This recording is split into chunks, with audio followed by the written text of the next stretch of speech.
네, 시청자 여러분 안녕하십니까. 주말 뉴스 BGM원입니다. 기아 플래그십 SUV 전기차 EV9에 대한 관심이 뜨겁습니다. 이 차를 더욱 친밀하게 경험할 수 있는 공간이 마련됐습니다. 김홍모 기자가 다녀왔습니다. 한쪽 벽면을 가득 채운 실타래를 따라 이어진 하얀 실의 폭포가 바닥으로 떨어집니다. 폭포수 아래에는 5m에 달하는 우람한 덩치의 기아의 플래그십 전기 SUV EV9이 방문객들을 맞이합니다. 기아가 단순 판매 전시 공간을 탈피해 교감을 주제로 체험 중심의 공간인 기아 EV 언플러그드 그라운드를 개장했습니다. 약 60년 전 지어진 방직 공장을 리모델링한 이곳은 곧 출시를 앞둔 EV9의 특장점을 쉽게 이해할 수 있도록 구역들이 나눠져 있습니다. 기아의 디자인 철학인 오퍼진 유나이티드가 표현된 길을 따라 걸으면 어두운 공간 너머 EV9이 빛을 뿜습니다. 하늘을 표현한 천장의 디스플레이 화면은 벽벽으로 막힌 방에 개방감을 더합니다. 이외에도 스크린 터치를 통해 좌석의 위치와 방향을 자유로이 조정할 수 있는 스위블 시트의 움직임을 직관적으로 알려줍니다. 기아 EV 언플러그드 그라운드는 다양한 인터랙티브 콘텐츠와 아트웍을 통해 기아 전동화 플래그십 EV9의 압도적인 존재감과 첨단 신기술 기반의 넥스트 프리미엄을 느껴보실 수 있는 경험의 장이며 기아 전동화 브랜드를 다양하게 경험하실 수 있는 복합 문화 공간으로 기획되었습니다. 기아 EV 언플러그드 그라운드의 활용 점정은 EV9에 탑승한 뒤 펼쳐지는 시뮬레이션 주행 경험입니다. 180도 전방을 가득 채운 화면을 통해 실제 도로 상황을 펼쳐 EV9이 품은 신기술이 어떻게 작용하는지 체험케 합니다. 이제 시내 구간을 지나 고속도로로 진입을 합니다. 여기에서는요, 고속도로 주행 보조, 고속도로 부분 자율주행 기능을 체험해 보실 수 있습니다. 또한 EV9에 사용된 친환경 소재들과 디자인 방향성에 대한 도슨트의 설명을 듣고 각 소재의 촉감은 어떠한지 만져볼 수 있습니다. 나의 선택에 따라 스토리가 바뀌는 체험 콘텐츠, 나의 행성을 찾아줘와 더불어 제로백 3.5초의 고성능 전기차 EV6 GT를 몰 수 있는 레이싱 시뮬레이터가 전시관을 나가는 이에 발길을 붙잡습니다. 특히 레이싱 시뮬레이터 속 주행 공간은 충남 태안시에 위치한 HMG 드라이빙 익스피리언스 센터에 레이싱 트랙을 구현해 먼 길을 떠날 필요 없이 도심 속에서 즐길 수 있는 일탈의 재미를 더합니다. 팍스 경제TV 김홍모입니다. LS전선 동해 사업장에 높이가 무려 172m에 달하는 초고층 해저 케이블 생산 타워가 들어섰습니다. 규모가 아시아 최대입니다. 배석원 기자입니다. 높이 172m, 아파트 63층 크기에 달하는 초고층 해저 케이블 생산 타워입니다. LS전선이 강원도 동해시에 준공한 해저 4동 시설입니다. 해저 4동의 연면적은 34,816제곱미터. 국내는 물론 아시아 최대 규모의 초고압 직류송전 해저 케이블 생산 공장입니다. 투입된 예산만 1,900억 원. 2001년 7월 착공해 준공까지 약 2년여 기간이 소요됐습니다. LS전선은 동해 사업장에 2009년 국내 최초의 해저 케이블 생산 공장을 준공한 뒤 올해까지 4개 동에 생산 시설을 구축하며 해저 케이블 경쟁력을 키워왔습니다. 이번 해저 4동 신설로 LS전선의 해저 케이블 생산 능력은 기존 대비 1.5배 더 향상될 전망입니다.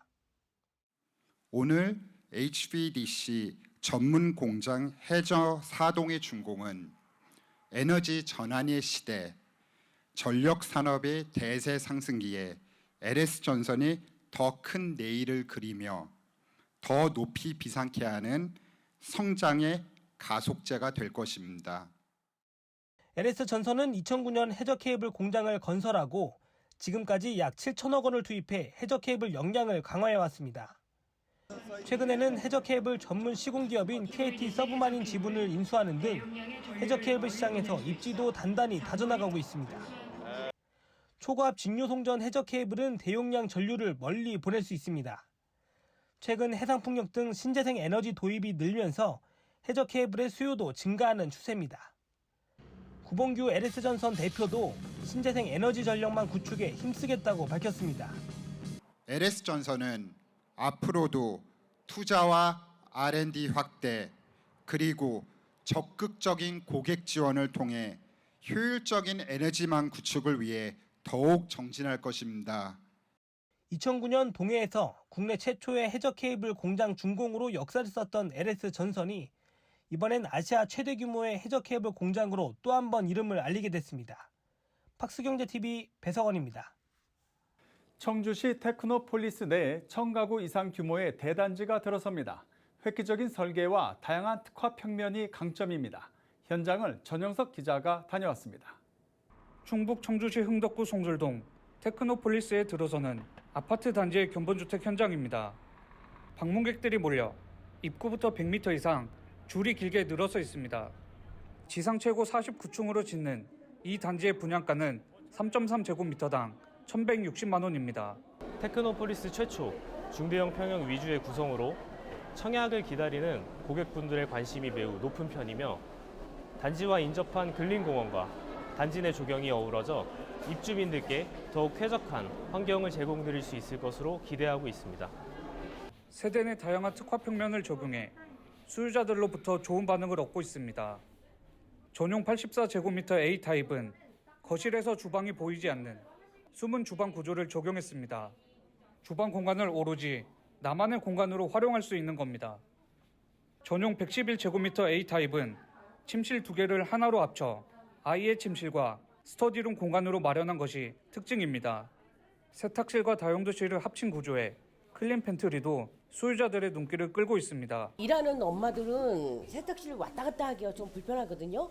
저기 나와 있으면 아무래도 유용하겠죠. 전용 130제곱미터 B타입은 거실의 큰 창과 복도 끝 창문을 통해 환기가 우수한 공기순환형 타워형 구조가 적용됐습니다. 주방 공간은 슬라이드 중문 옵션 추가 시 거실과 주방 공간을 완전히 분리할 수 있습니다. 아이들이 크다 보니까 평수를 좀 줄일까도 싶었는데 구조 보니까 111 같은 경우에는 줄이면서 와도 괜찮고 130은 특화로 구조랑이 너무 잘 나와 있어서 솔직히 살고 싶습니다. 다양한 특화 평면 적용과 더불어 테크노폴리스 내 85제곱미터 초과 물량이 11%에 불과해 중대형 평수 아파트가 희소성이 높은 만큼 수요자들의 관심이 이어지고 있습니다. 팍스경제TV 전영섭입니다. 네, 이어서 심층 취재입니다. 이제 자율주행 로봇이 배달한 음식을 먹는 시대가 이제 성큼 다가왔습니다. 지난 27일이죠.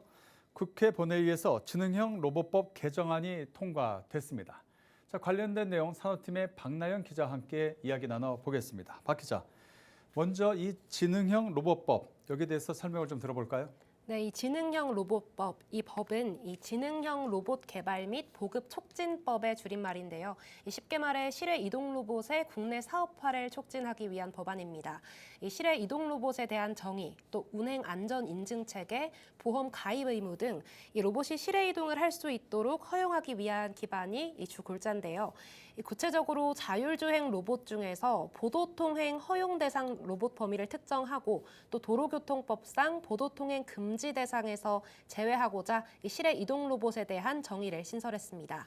이 지능형 로봇법 개정안은 지난주 목요일 국회 본회의를 통과했는데요.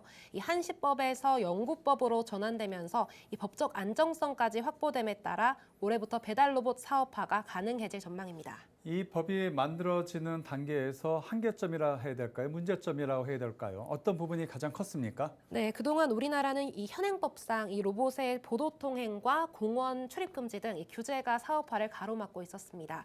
이 때문에 자율주행 로봇 배달은 일부 규제 샌드박스 지역 또는 현장 요원 동행을 조건으로 제한적인 서비스만 이뤄져 왔는데요. 이 외국의 경우를 살펴보면 미국은 2016년 개인 배달 장치법을 제정해서 또 20여 개 주에서 자율주행 로봇을 허용하고 있고요. 일본 역시 도로교통법 개정을 통해 자율주행 로봇 운행을 시행 중입니다. 이 급변하는 시장 환경과 이 업계 수요에 대응하려면 우리나라도 법 개정이 시급하다, 이런 지적이 계속 이어져 왔습니다. 자, 이번 법 개정과 관련해서 그렇게 되면 이제 앞으로 이제 로봇 시장의 어떤 변화, 우리가 좀 예상해 볼 수 있지 않겠습니까? 네, 맞습니다. 앞서 로보티즈는 지난 2019년 12월 이 자율주행 로봇 규제 샌드박스를 통과해서 서울 강서구 마곡 지역에서 시범 사업을 수행해 왔고요. 또 유진 로봇은 3D 스캐닝 라이다를 적용해 전방향 주행이 가능한 로봇 고카트를 앞서 출시한 바 있습니다. 앞으로 국내에서도 안전성을 갖춘 로봇들이 실외 이동을 할 수 있게 허용되면서 향후 배송, 순찰, 방역, 안내, 또 청소까지 다양한 서비스 시장에서의 활용도가 높아질 것으로 보입니다. 관련해서 업계 관계자의 말 들어보시죠. 자율 이동 로봇을 이용한 배송이나 수차가 같은 새로운 이런 비즈니스 모델들이 많이 생겨날 것 같고요. 실외에서 움직이는 로봇들이 많이 보여지면서 일반인들한테도 로봇이나 로봇을 이용한 그런 자동화에 대한 인식이 많이 가까워지고 좋아질 것으로 예상이 됩니다. 자, 이 개정안 시행과 관련해서 이제 앞으로 구체적인 일정 등 이게 어떻게 준비가 되고 있습니까? 네, 현재 이 개정안은 이 추후 정부 이송과 이 국무회의 예결 등 절차를 거쳐서 공표될 예정이고요. 이 부칙에 따라 공포일로부터 6개월 이후 시행될 예정입니다. 이 산업부에서는 연내 사업화가 가능하도록 이 인증 기준 등 하위 법령을 신속히 마련한다 이런 계획입니다. 자, 이제 조만간 조금만 있으면 이제 길거리에서 로봇들이 이제 다니는 모습을 우리가 볼 수 있게 된다 이렇게 이해하면 되겠죠? 네, 맞습니다. 알겠습니다. 산업팀의 박나연 기자였습니다. 수고하셨습니다.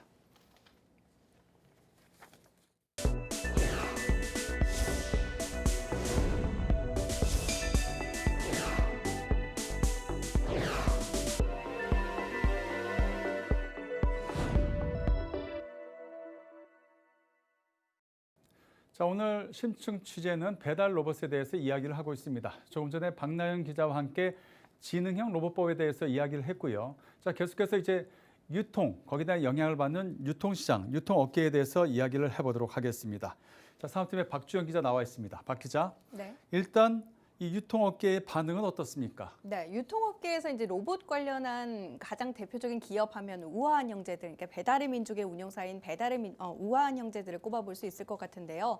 배달의 민족 같은 경우는 서빙 로봇 렌탈 사업을 확장하는 것은 물론 배달 로봇 실정 사업에도 박차를 가하면서 이제는 로봇 기업이 아닌가라는 생각마저 드는 그런 회사 가운데 하나입니다. 배달의 민족은 코로나 이전 2017년부터 다른 기업들보다 빠르게 로봇 사업에 뛰어들었는데요. 이후 2021년 12월에는 세계 최초로 자율주행 배달 로봇 딜리 드라이버를 통해서 아파트 현관 앞까지 음식 배달을 해주는 시범 로봇 서비스를 시작을 했고요. 그동안 로봇 배달 서비스 상용화에 발목을 잡았던 공동 현관문이나 엘리베이터 연동 문제를 사물 인터넷 기술을 적용해 해결함으로써 앞서 나가고 있습니다. 자, 이제 앞서 얘기한 이제 지능형 로봇법 개정안이 통과되면서 이 배달의 민족 그동안 준비를 해왔기 때문에 어떤 뭐라고 해야 될까요? 기대감이 크다 이렇게 볼 수 있겠습니까? 네, 아무래도 그렇겠죠. 그동안에는 이 로봇을 차량으로 봤기 때문에 도보 통행이 불가능했습니다. 때문에 우아한 형제들 같은 경우도 한정된 장소에서만 시범 운행할 수밖에 없는 그런 상황이었는데요. 배달의 민족 관계자는 배달의 민족이 2018년 처음으로 배달 로봇을 시작할 때 법적인 규제 때문에 규제 샌드박스를 신청해서 서비스를 시작하긴 했지만 규제가 해결된 게 아니기 때문에 본격적으로 사업화할 수 없었다면서 정부와 국회에서 적극 지원해주고 계셔서 로봇들이 공공도로에 나갈 수 있게 되어 매우 환영할 만한 일이다라고 말을 했습니다. 그러면서 이제 법이 개정됐지만 바로 적용되는 것은 아니고 시행은 6개월 뒤쯤이나 가능해져서 올해 9월부터 공공도로에서 테스트가 가능할 것으로 보인다라고 밝혔습니다. 올해 하반기면 이제 테스트하는 로봇들을 우리가 볼 수 있게 된다 이렇게 생각이 되네요. 자, 그렇다면 이제 이 이야기를 정리를 해 보면은 안에서만 움직이던 로봇들이 이제 밖으로 진출해서 이제 법이 통과가 됐으니까 이렇게 우리가 볼 수 있게 된다 이렇게 정리가 되는데. 자, 그렇다면은 막상 이제 하려 그러면 이거 외에도 다양한 문제점들이 앞으로 더 있지 않겠습니까? 네. 어떤 게 있을까요? 네, 아무래도 이제 로봇이 배달을 하다가 사고가 났을 경우 그런 이제 기준 관련 법령들이 있어야 되는데 현재는 지금 관련 법령이 전무한 데다가 로봇이 도로로 다닐 수 있으려면 한층 고도화된 그런 기술들이 필요하다고 합니다. 또한 속도 그리고 보호 문제 등 사회적 합의도 거쳐야 할 과제인데요. 이와 관련해 배달의 민족 측은 일단 사회적 분위기에 발맞춰서 딜리 서비스의 고도화를 준비 중이다라는 입장입니다. 딜리의 배달 범위 확장은 자영업자들에게 있어서도 희소식이 될 전망인데요. 그동안 단거리 배달 같은 경우는 단가가 낮아서 배달 라이더들이 꺼리고 또 배정되더라도 배달비가 발생하기 때문에 고민이었는데 이 딜리가 배달비 없이 단거리를 무료로 배달해 준다면 이런 가게에도 적지 않은 도움이 될 것으로 보입니다. 네, 이제 시작입니다. 이제 배달 로봇이 다니다 싶으면 이제 별일이 다 있을 거예요. 넘어지기도 할 거고 사람이 괜히 부딪히기도 할 것이고 참 많은 일이 있을 것 같은데 이런 문제 이제 하나하나 해결이 되겠죠. 이제 그런 만큼 기술 발전이 있을 거라 생각이 되고요. 그런 과제들은 해결된다 이렇게 생각이 됩니다. 자, 사학팀의 박주연 기자였습니다. 수고하셨습니다. 네, 소프트웨어 중심으로 진화하는 자동차를 뜻하는 SDV. 말로만 들었을 때는 어떤 차인지 와닿지 않는데요. 미래 모빌리티를 준비 중인 글로벌 완성차 업계에선 미래 먹거리로 떠오르고 있습니다. 기아도 SDV 전환에 가속 페달을 밟고 있습니다. 김홍모 기자입니다. 스마트폰에서 애플리케이션을 내려받듯 필요한 기능의 소프트웨어를 무선으로 자동차에 설치합니다. 차량 밖에서 원격으로 주차, 출차하는 기능을 더하는 것을 넘어 차량 전면부 그릴에 표출되는 디지털 패턴을 취향에 따라 선택하는 시대가 성큼 다가왔습니다. 글로벌 자동차 업계가 전기차를 중심으로 한 미래 모빌리티 시장 선점을 위해 분주한 가운데 소프트웨어 중심 자동차 연구 개발 또한 보폭에 맞춰 진화를 거듭하고 있습니다. 자동차가 이동수단이라는 단순한 도구의 역할을 넘어 스마트 디바이스로의 변화를 꾀하고 있습니다. FOD 서비스는 사용자의 필요에 따라 차량 소프트웨어 신기능을 선택적으로 구매에 적용할 수 있도록 설계된 서비스로 SDV 체계에서 구현될 다양한 소프트웨어 기반 비즈니스 모델을 상품으로 연결시키는 것을 목적으로 합니다. FOD 서비스가 도입됨에 따라 차량 구입 이후에도 새롭고 다양한 기능을 언제든지 추가할 수 있다는 것은 물론이고 차량 구입 시점에 모든 옵션 사양을 의무적으로 선택해야 하는 부담에서도 자유로워질 수 있습니다. 이러한 흐름에 발맞춰 기아차에서 기아로 리브랜딩한 이후 출시하는 최초의 플래그십 전용 전기차인 EV9에 미래 모빌리티 기술의 핵심으로 꼽히는 SDV 기술을 담은 기아. EV9은 SDV 시대를 열 기아의 첫 차라고 생각하고 있습니다. 제어기 OTA가 들어간 첫 차종으로서 고객이 원하면 언제든지 차량 상태를 최신으로 유지할 수 있고 기아 커넥트 스토어를 통해서 고객이 원하는 차량 기능과 성능을 업그레이드할 수 있는 경험을 제공하기 때문입니다. 기아는 이 같은 복잡한 기능을 한데 모아 기아 커넥트 스토어를 통해 고객이 쉽게 받아들일 수 있게끔 유통 구조를 단순화한다는 구상.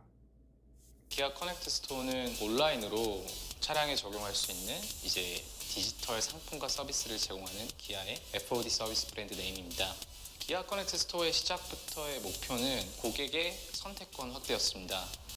기아는 첨단 운전자 보조 시스템, 자율주행 같은 고도화된 차량 소프트웨어 기술 기반의 FOD 상품의 확대와 더불어 영화 감상, 게임, 화상회의 등 엔터테인먼트 관련 상품도 계속해서 늘려간다는 계획입니다.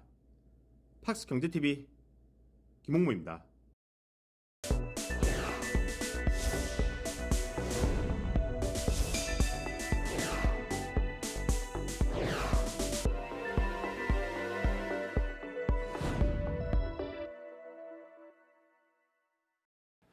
비즈 초대석입니다. 오늘은 증권업계에선 주린이들의 길잡이로 인기 있는 염블리, 염승환 이베스트 투자증권 이사를 만났습니다.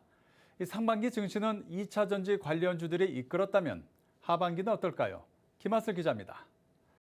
미국 연방준비제도의 긴축적 통화정책이 막바지로 접어들면서 올해 주식시장이 전환기를 맞았습니다. 투자 심리 회복으로 증시가 상승세를 보이자 유망업종에 대한 관심도 더욱 커졌습니다. 염블리 염승환 이사는 상반기 미국과 밀접히 관련된 업종이 강세를 보였다면 하반기에는 중국 경제 회복에 주목할 것을 주문했습니다. 실리콘밸리 은행 사태가 있었지만 그게 어떻게 보면 좀 악재로 해석되는 게 아니라 오히려 돈이 더 풀려버렸죠. 또 작년보다는 분위기는 좋아진 건 맞는데 코스닥은 개인으로 갔고 코스피는 외국인이 있거든. 그리고 양극화된 그런 좀 장세가 올해 좀 펼쳐졌던 것 같아요. 확실히 이제 우리 한국 정부는 좀 미국 쪽으로 약간 가버린 그런 모습이다 보니까 중국과 관련된 기업들의 주가가 사실 안 좋았습니다. 또 미국은 반도체 규제를 굉장히 세게 하는데 삼성과 하이닉스 공장이 또 중국에 있다 보니까 약간은 좀 불확실해졌다. 우리나라 반도체 많은 부분이 중국으로 가잖아요. 근데 하이닉스가 이번에 3조 적자, 삼성전자가 반도체가 4.5조 적자 났어요. 그러니까 중국 비중이 높은 기업들은 정말 지금 좋지가 않고, 그리고 미국 비중이 높거나 미국에서 돈이 나오는 기업들은 정말 주가도 좋고 하는 그런 흐름이, 현대차가 이번에 기아랑 합치면 6조 원이 넘었더라고요. 또 올해 주도 섹터가 2차 전지잖아요. 미국 투자가 늘면서 지금 실적 좋은 거 같아요. 6월에 그게 금리 점도표가 아마 찍힐 텐데 그때 5.1이 아니라 뭐 5라든가 4.75라든가 이렇게 바뀔 수도 있잖아요. 그러면 이제 금리 인하 거의 확실시 되는 거죠. 그 다음에 이제 미국 빅테크 기업들이 경기 안 좋은데 실적이 되게 잘 나오는 거예요. 뭐 미국의 빅테크가 잘 돼야 이들 기업들이 투자를 하잖아요. 투자하면 우리나라 삼성전자, 하이닉스에 영향을 바로 줍니다. 하반기에는 중국도 그 제조업 경기, 뭐 IT나 이런 쪽이 좀 살아날 걸로 보거든요. 그러면 순차적으로 한국의 수출이 중국으로 다시 증가하고 우리나라 반도체도 턴어라운드 할 것 같고 또 IT 부품도 수출이 늘어나고 이쪽이 또 잘 되면 뭐 석유화학, 철강 수출도 늘어나거든요. 그래서 그런 좀 대형주 장세 펼쳐지지 않을까. 그래서 저희는 이제 계속 중국 쪽 데이터를 지금 좀 주목을 하고 있습니다. 지금 업황이나 주가 안 좋은데 좋아질 게 뭘까? 이걸 저는 계속 보고 있거든요. 그 대표적인 게 반도체잖아요. 사실 지금 반도체 밸류에이션 보면 그 거의 바닥권에 있어요. 아직 2순위로 보는 거는 이제 중국의 IT 부품 회사들. 세 번째로는 중국 경기 민감주 중에 지금 제가 찾아보니까 제일 최악은 석유화학 같아요. 중국도 제조업이 살아날 텐데 그러면은 지금 이 아이디어가 맞으면요 아무도 안 보고 있다면 결국엔 큰 업사이드 한번 올 수도 있거든요. 꼭 자기가 투자하는 기업의 이 비즈니스 모델이 지금 시장의 트렌드가 맞는지. 제가 한 가지 예를 들면 내가 화장품 기업을 들고 있으면 거기에 맞는 기업을 투자하셔야 돼요. 그러니까 지금 옛날처럼 브랜드 좋다고 사는 시대가 아니에요. 그 다음에 두 번째가 뭐냐면은 그 용기를 낼 때하고 좀 도망가야 될 때가 있거든요. 주의해서 좋을 것 같아요. 네, 비즈 초대석 이어서 티움바이오 김훈택 대표입니다. 김 대표는 주요 파이프라인인 자궁 내막증 치료제가 5년 뒤 신약 허가를 받을 수 있을 것으로 자신했습니다. 이 회사의 비전 김효선 기자가 들어봤습니다. 자궁 내막증 치료제와 면역 항암제의 글로벌 임상을 진행하고 있는 티움바이오. 특히 김훈택 대표는 자궁 내막증 치료제가 2028년 중국에서 허가를 받는 최초의 신약이 될 것이라고 자신했으며 이를 위해 각 제약사들과 기술 이전에 대한 활발한 논의를 진행하고 있습니다. 현재 진행 상황과 계획 들어봤습니다. 가장 이제 진도가 많이 나가 있는 게 이제 자궁내막증 치료제 TU2670인데요. 내년 초 정도에 결과를 오픈할 수 있을 것 같습니다. 이 파이프라인은 실제적으로 이제 저희가 작년에 중국의 한소제약과 기술 이전 계약을 저희가 맺었고요. 그 규모 자체가 이제 1.4억 불 정도로 마일스톤이 1,700억 정도의 그런 규모고 최근에는 중국에 이제 임상 일상을 진행을 하는 IND 신청을 한소제약에도 제출을 했고 2028년에는 실제적으로 중국에서 허가를 받는 최초의 신약으로 이렇게 등재될 그런 굉장히 포텐셜이 높은 그런 약물이고요. 시장 판권을 각 지역별로 잘 플레이하는 그런 제약사들이랑 지금 기술 이전을 굉장히 논의하고 있습니다. 저희 약물은 이제 TGF-베타 쪽도 저해를 하고 VEGF 쪽도 저해를 하고 있기 때문에 굉장히 그러니까 키트루다가 이루지 못한 그런 반응률을 굉장히 높게 높일 수 있는 그런 포텐셜을 가지고 있고요. 현재 미국과 국내에서 임상 1A 상을 마무리하는 그런 단계에 있어가지고 코호트 6가 최고 용량인데 현재까지 아무런 환자한테 특이적인 이상 반응을 좀 보지 못했기 때문에 실제적으로 코호트 6에서 이제 저희가 계획했던 거에서 이제 마무리를 짓고 키트루다랑 같이 병용을 해서 용량을 찾는 시험을 현재 미국에서 진행을 시작을 했고요. 현재 환자들 분들한테 투여를 하고 있습니다. 경제도 어렵고 그러니까 주가 자체가 빠져 있는 것은 당연히라고 생각을 하는데 실제적으로 이 공모가 대비 우리 회사가 정말 이거보다 낮아가는 것은 정말 저평가되어 있다는 게 확실하다라고 저 개인적으로 생각을 하고 판단을 했고 과거에 현대백이 일어났던 2020년 이제 4월, 3월에도 그때도 자사주 매입을 했었던 이유도 실제적으로 저는 티움이 그 이하의 가치는 개인적으로 인정 못하는 그런 가치라고 생각을 하시면 될 것 같습니다. 28년, 29년에 정말 저희가 현재 개발 중인 후보물질들이 신약 허가를 받는 그런 해가 5년 후에 그런 목표라고 생각을 하고요.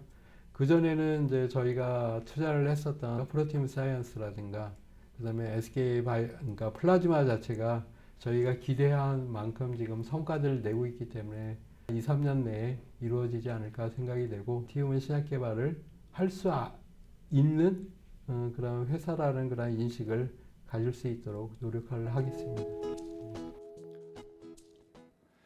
과거 쌍용차의 대표 모델인 렉스턴이 새로운 모습으로 출시됩니다. 신형 렉스턴은 남성미 물씬하는 외관 등 호평을 받은 장점은 그대로 살리고 다소 아쉬웠던 인테리어 디자인에 힘을 실어 제작됐습니다. 김홍모 기자입니다. KG 모빌리티의 엠블럼인 윙을 단 강인한 인상의 대형 SUV. 보닛의 위치가 성인 남성 가슴에 위치할 만큼 듬직한 체격을 자랑합니다. 꾸준한 판매량을 자랑하는 스테디셀러 모델인 렉스턴입니다.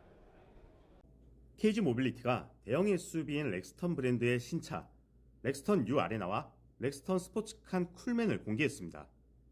아레나, 즉 대형 공연장을 연상케 하는 넓은 실내 공간이 특장점인 렉스턴 U 아레나는 은은한 불빛의 앰비언트 무드램프와 12.3인치의 풀 디지털 클러스터를 기준으로 현대적이고 웅장한 실내 디자인을 갖췄습니다. 이와 더불어 렉스턴 스포츠칸 쿨맨을 추가로 출시해 픽업 트럭 시장 공략에도 나섭니다. 쿨맨이라는 사전적 의미는 산 정상, 절정, 전성기 등을 의미하는데요. 수입 픽업과 경쟁이 가능한 당당한 전면 디자인과 고급 편의사항을 갖춰서 대한민국 프리미엄 픽업으로 포지셔닝하고자 합니다. 렉스턴 스포츠칸 쿨맨은 최고 출력 202마력, 최대 토크 45kgm의 동력 성능을 갖췄으며 차동 기어 잠금 장치를 통해 일반 차동 기어 장치가 적용된 모델에 비해 등판 능력은 5.6배, 견인 능력은 4배가량 우수한 성능을 발휘합니다. 구입할 땐 모두와 같은 평범한 차지만 타면 탈수록, 꾸미면 꾸밀수록 나만의 차로 변모시킬 수 있다는 게 튜닝카의 매력이죠. 주위를 살펴보면 용도에 따라 제각기 다른 모습을 한 SUV들을 볼 수 있습니다. KG 모빌리티는 단순히 차를 만들고 파는 걸 넘어 신사업의 일환으로 특장 법인인 KG SCNC를 설립했습니다. 고객이 원하는 신규 커스터마이징 개발을 통해 국내뿐만 아니라 해외 수출까지 그 경쟁력을 넓힐 예정이며 KG 모빌리티 차량을 이용하여 레저 산업, 유통, 군용 차량 등에 이르기까지 다양한 특장 모빌리티 사업으로 영역을 확대해 나갈 것입니다. 올해 1분기 영업이익 94억 원을 기록하면서 7년 만에 적자의 고리를 끊어낸 KG 모빌리티. 역작 토레스가 일군 턴어라운드 기세를 렉스턴이 이어받아 KG 모빌리티가 성장 가도를 질주할 수 있을지 시장에 관심이 쏠립니다. 팍스경제TV 김홍무입니다. 이상으로 BGM 머니를 마칩니다. 다음 주에도 우리 기자들이 발로 뛰는 생생한 현장의 모습 우리 시청자 여러분께 전해드리겠습니다. 고맙습니다.